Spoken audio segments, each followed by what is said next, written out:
É isso aí, gente. Vamos lá. Dando continuidade à nossa aula, vamos entrar aí no tópico 2, falando da punibilidade. Então vem comigo. Ó. O que é essa tal da punibilidade? Eu coloquei a definição aqui em negrito, está em azul, dizendo que punibilidade é a possibilidade jurídica do Estado impor uma sanção ao autor do delito. Então, quando o Estado faz uso da imposição da sanção, ele está exercendo a punibilidade. E aí, já falamos também no bloco anterior que a punibilidade não é elemento do crime. Aqui, ó, a punibilidade não é elemento do crime. Então, se um agente for beneficiado com uma causa excludente de punibilidade, como regra, anota isso, ó, como regra, o crime continua existindo, mas sem a possibilidade de haver a sanção, justamente porque a punibilidade foi excluída, houve a extinção do chamado jus puniente, tá? Então, ponto importante da aula, como regra, está escrito aqui, ó, vou até botar em amarelo, ó, amarelo. Como regra, a punibilidade, quando ela é excluída, ela não extingue o crime. O crime continua existindo, apenas se perde o jus puniente. Entretanto, de modo excepcional, a exclusão da punibilidade marca isso, ó, de forma excepcional. Deixa eu botar um quadrinho aqui. Espera aí que eu vou colocar um quadrinho. Pego aqui. Pronto, ó. Pronto. Isso é importante. Então, ó. Beleza. Aprendendo aqui a mexer melhor com software. Então, de forma excepcional, a exclusão da punibilidade também acarreta o desaparecimento do crime nos casos de abolitio criminis e anistia. Ou seja, como regra, excluiu a punibilidade, o crime continua existindo? Sim. Mas se a excludente da punibilidade for abolitio criminis ou então anistia, nesse caso, o crime também é extinto. Tá? O crime também é extinto. Adclave, então, quais são as outras situações excludentes de punibilidade? Calma, que já a gente vai bater lá no artigo 107 do Código Penal e ele nos lista todas as excludentes de punibilidade da parte geral do Código. Tá? Existem outras espalhadas pela legislação, mas a gente vai ver isso. Então, por hora, a regra é extinguiu a punibilidade, o crime continua existindo. 2.1. Efeitos das causas excludentes de punibilidade. Vamos lá. Primeiro, a extinção da punibilidade, ela pode ocorrer antes ou após ou depois do trânsito em julgado da sentença condenatória, tá? Coloca aqui, ó. Trânsito em julgado da sentença condenatória. Então, ó, sentença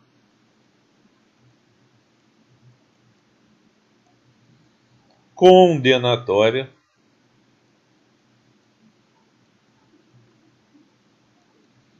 transitada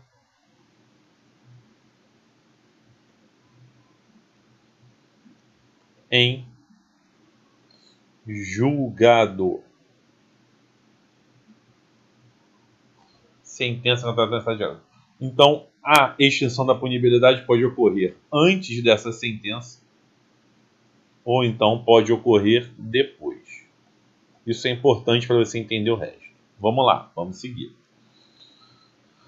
Se ocorrer antes, nós temos que a pretensão punitiva está sendo atingida. Se ocorrer depois, nós temos que a pretensão executória está sendo atingida. Então, olha só, antes atinge a chamada pretensão punitiva. E depois a chamada pretensão executória. Gente, veja o seguinte, uma pessoa praticou um crime. E aí essa pessoa vai ser condenada pela prática desse crime. Enquanto ela não é condenada, o Estado tem o interesse em punir essa pessoa. Por isso, a chamada pretensão punitiva. Agora, após o momento em que essa pessoa já foi punida por meio da sentença transitada em julgado, surge para o Estado a pretensão executória. O Estado ele quer executar essa pena que foi imposta pela sentença condenatória transitada em julgado. Então, nós temos esses dois conceitos aqui de pretensão punitiva e de pretensão executória. Voltando para cá, olha só. Se a extinção da punibilidade ocorrer antes do trânsito em julgado, o que é atingido é a pretensão punitiva, não persistindo qualquer efeito do processo ou da sentença condenatória. Ou seja, se for reconhecida a prescrição antes de transitar, antes do tribunal julgar o recurso de apelação, por exemplo, não há que se falar em reincidência. Por quê? Pois não existe qualquer efeito do processo. Por outro lado, se a extinção da punibilidade ocorre após o trânsito em julgado, então os efeitos do processo subsistem. E aí, se uma pessoa vier a praticar um crime, ela vai estar sujeita à reincidência. Vamos voltar para o nosso esqueminha. Anota aí, extinção da punibilidade. Está aqui. Extinção da punibilidade.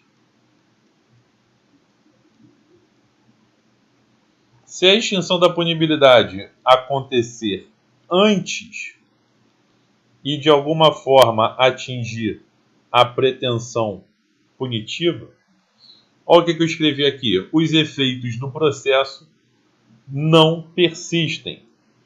Então, os efeitos do processo não persistem. Por outro lado, se a extinção da punibilidade acontecer após a sentença condenatória transitada em julgado, atingindo aqui a pretensão executória, os efeitos do processo, esses efeitos persistem.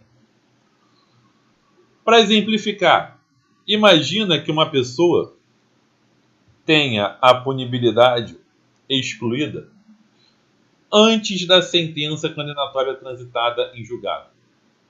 Essa pessoa não poderá, caso venha a praticar um novo crime depois, ela não poderá ser considerada reincidente. Então aqui, se a extinção da punibilidade acontecer antes da sentença condenatória transitada em julgado, isso não gera reincidência. Mas, se acontecer após o trânsito em julgado, atingindo a pretensão executória, Veja que já houve punição, só que a punição ainda não foi executada. Então, nesse caso, se a pessoa vier a praticar um novo crime depois, isso gera reincidência. Ou seja, pessoal, o fato da reincidência é só um exemplo, tá? Para mostrar que os efeitos do processo persistem e que os efeitos do processo eles não persistem. Eles, entre aspas, desaparecem. Então, esse esqueminha aqui, ó, é interessante para você entender, né, o que é pretensão punitiva, o que é pretensão executória e os efeitos das excludentes de punibilidade quando elas atingem, ora, a pretensão punitiva e, ora, a pretensão executória. Combinado? Ficou claro? Voltando para a nossa aula. Olha só, está esquematizado aqui, ó. Nem precisa copiar aquele esqueminha, porque isso está no seu material. Então, sentença transitada de julgado. Antes, a extinção da punibilidade não gera efeitos processuais. E depois, gera efeitos processuais. Antes, atinge a pretensão punitiva e depois atinge a pretensão executória. Beleza? Tranquilo? Chegou o momento de você conhecer quais são as excludentes de punibilidade. Quais são as situações que afastam o jus puniendi do Estado. E elas estão aqui, ó. Inciso 1º, morte do agente. Inciso 2, anistia, graça ou indulto. Inciso 3, retroatividade de lei que não mais considera o fato como criminoso. Inciso 4, pela prescrição, decadência ou prevenção. Inciso 5, pela renúncia do direito de queixa ou pelo perdão aceito nos crimes de ação privada. Inciso 6, pela retratação do agente nos casos em que a lei admite. O inciso 7 foi revogado, tal como o inciso 8. E o inciso 9 trata do perdão judicial nos casos previstos em lei. E a gente vai ver, então, que não é sempre que o perdão judicial é admitido. Ou seja, dos 9 incisos, como 2 estão revogados, nós temos 7 incisos aqui, estabelecendo hipóteses que extinguem a punibilidade. De modo que você tem que saber cada uma delas. E aí, nós vamos falar disso já já. Olha só, entenda também, eu já disse isso, mas vale reforçar, que esse rol aqui do artigo 107, ó, tá, não é taxativo. Existem outras excludentes de punibilidade espalhadas pelo Código Penal, pela parte especial, né, dos crimes, e também pela legislação penal extravagante. Então, ó, o rol ele não é taxativo. Existem outras situações excludentes de punibilidade. Quer um exemplo? Está aqui, ó, peculato culposo. Lá no artigo 312, parágrafo 3º, vem dizendo que a punibilidade no peculato culposo pode ser extinta. Ou seja, temos aqui uma hipótese excludente de punibilidade que não está na parte geral do Código, né? Artigo 107 na parte geral. Conclusão: as excludentes de punibilidade gerais são essas listadas no artigo 107. Já as especiais são aquelas que estão espalhadas pelos demais artigos do Código Penal e também pelos demais artigos da legislação penal extravagante. Beleza? Então essa foi a parte introdutória referente às excludentes de punibilidade. Agora, vamos falar aqui de cada uma dessas causas excludentes. Começando pela morte do agente. Vamos lá. Vamos lá. Olha só o que eu coloquei aqui. Sendo personalíssima a responsabilidade penal, a morte, ela faz com que o Estado perca o direito de punir. Não tem como punir a pessoa que já está no céu, né? E esta responsabilidade penal, ela não se transmite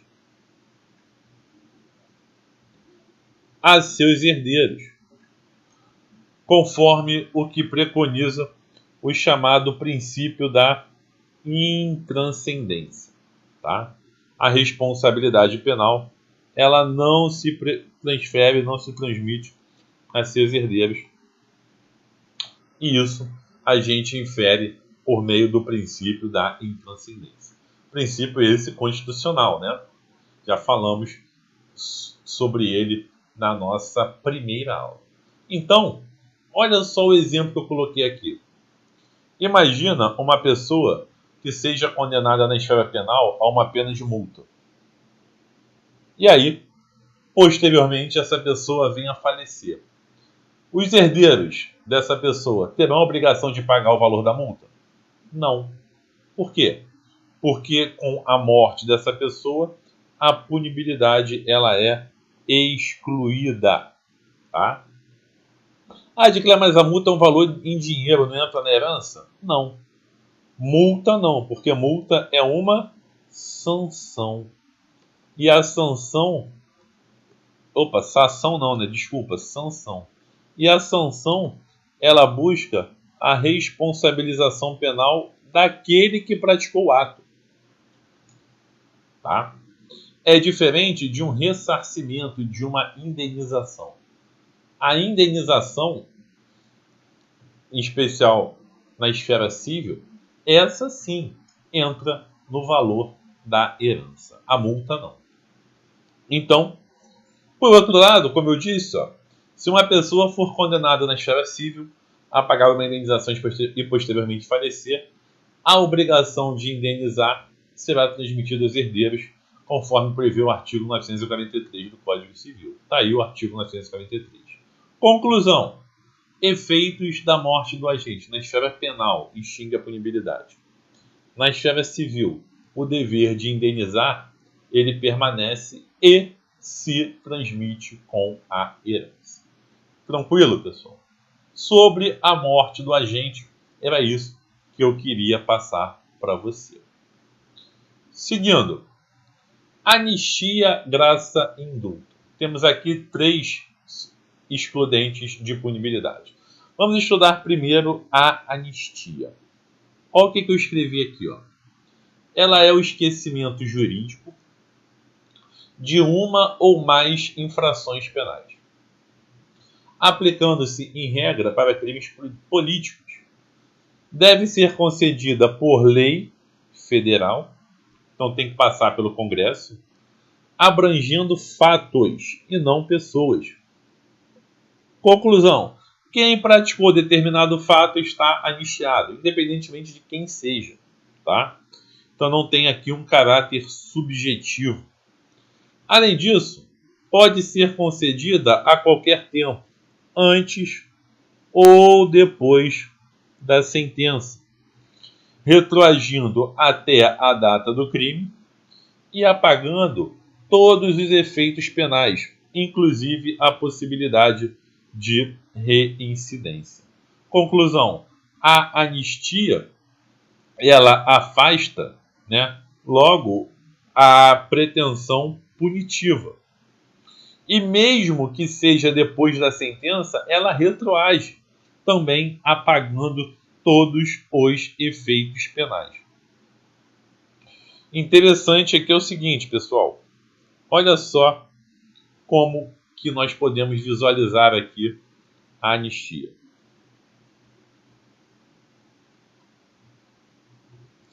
Imagina uma pessoa que praticou aqui o fato X.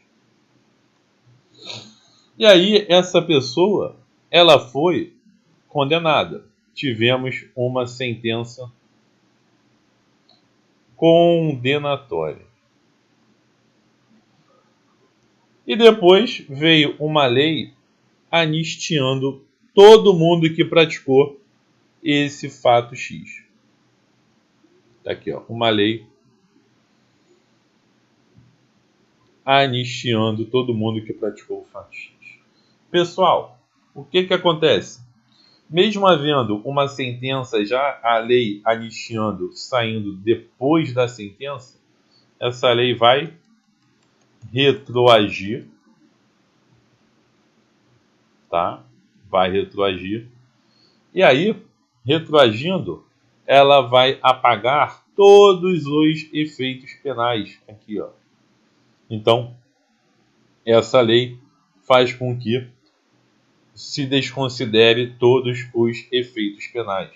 Ou seja, os efeitos penais, nesse caso, eles são extintos. Tá bom? Seguindo, voltar aqui para a cor vermelha. Olha só o que dispõe a nossa Constituição. Na Constituição, vem dizendo no artigo 5º que a lei considerará inafiançáveis e insuscetíveis de graça ou anistia a prática da tortura, o tráfico ilícito de entorpecentes e drogas afins, o terrorismo e os definidos como crimes hediondos. Então, nós temos aqui o famoso T3H. O que é isso, Dicler? Ó, um T de tortura, um T de tráfico de entorpecente, um T de terrorismo e também H de hediondos.